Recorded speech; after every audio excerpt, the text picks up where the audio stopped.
Shalom, saudara-saudari, tidak semua luka terlihat, tapi semuanya perlu diperhatikan. Saat ini kita akan belajar bagaimana iman memanggil kita untuk merangkul, bukan untuk menghakimi mereka yang sedang bergumul secara mental.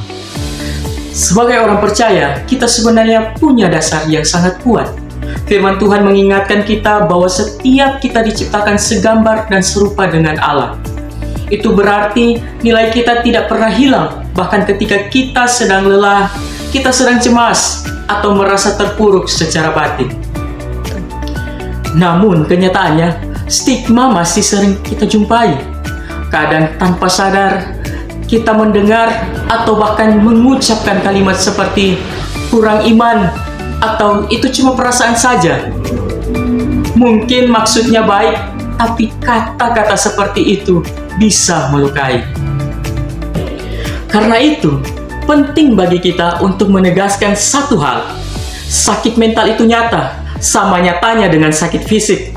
Dan ketika seseorang sedang bergumul, yang paling mereka butuhkan bukan penghakiman, tapi pengertian.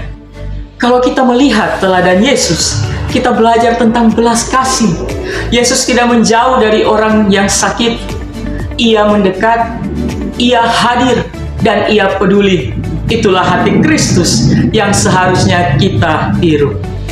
Untuk itu, mari kita bersama-sama membangun gereja sebagai tempat yang aman, tempat di mana orang boleh jujur tentang pergumulannya, tempat di mana kasih lebih kuat daripada stigma. Tugas kita sangat sederhana, tapi sangat berarti.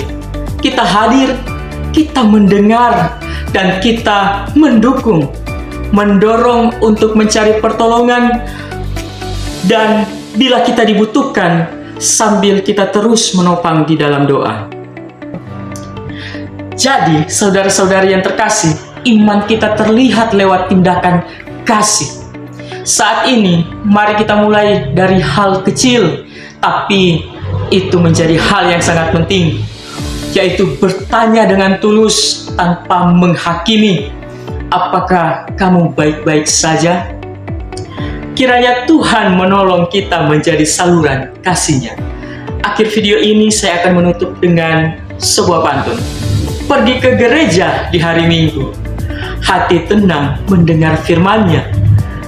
Dalam kasih Tuhan kita bertumbuh, saling merangkul tanpa stigma.